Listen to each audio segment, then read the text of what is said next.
uji i pijes dhe sistemi ujitjes tokave bujqësore do të mundësohet në Kosovë nëpërmjet ndërtimit të 5 digave të reja e në komunën e Podujevës do të ndërtohet liçeni i Pollotës. Ngrohja qendrore do të investohet në disa qytete, ndër të cilat edhe ngrohtoria e Podujevës, ashtu që familjet e juaja në shtëpit e juaja ta kenë ngrohtë gjatë dimrit. Qeveria jonë për Podujevën, ju e dini që ka bërë ndryshimet mëdha bashkë me kryetarin tonë tuaj Shpejtim Bulliqin, i cili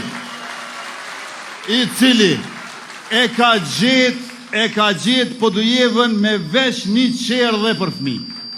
Veç një qerdhe e ka gjetë edhe tashmë janë 9 qerdhe për fëmijët Llapjan në komunën e Podujevës.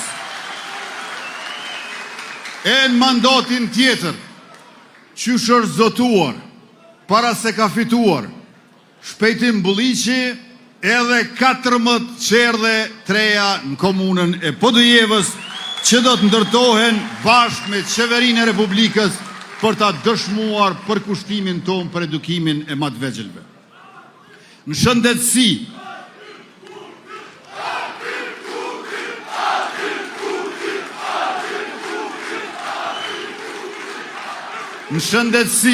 e kemi përuruar poliklinikën specialistike, një investim prej afër 2,5 milionë euro.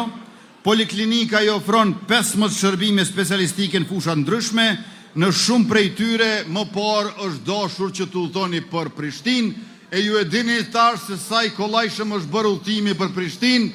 Unë prej Prishtinës në Podujevë po vi për 20 minuta, a prej Kodrës Trimave në Veternik 40 minuta. Në Podujevë do të ndërtojmë një nga komplekset e para të programit tonë për banim të përballueshëm, gjithsej 133 banesa, prej tyre 27 për banim social dhe 106 për banim të përballueshëm.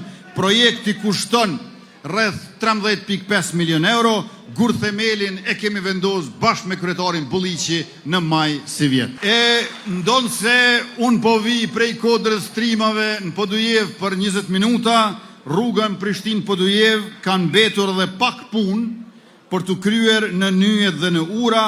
85% e rrugës tashmë është e gatshme, shumë shpejt do të përfundoj edhe kjo pjesa e mbetur. Ka pas probleme me shpërndësime, andaj edhe i kemi pasur këto vonesa.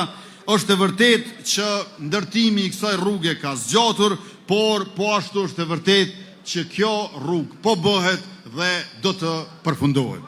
Në Podujevë po e ndërtojmë pishinën gjysmë olimpike dhe qendrën multifunksionale, të dyja bashkë investim prej 5 milionë euro. Pastaj e kemi nisur renovimin e stadiumit Zahir Pajaziti me afër 2 milionë euro investime.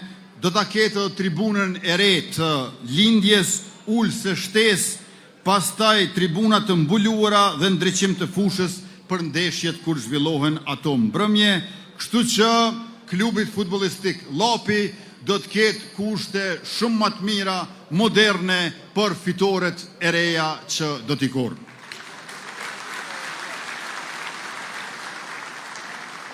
Një zotim i ynë i veçantë për Llapin është zona industriale me 30 hektar tokë, ku janë planifikuar 51 parcela për investime në sektorin e prodhimit. Kjo është projekti më i madh zhvillimor në historinë e kësaj treve. Me këtë projekt, Podujeva bëhet pjesë e zhvillimit ekonomik të gjithë zonës metropolitane rrotull Prishtinës në Republikën e Kosovës.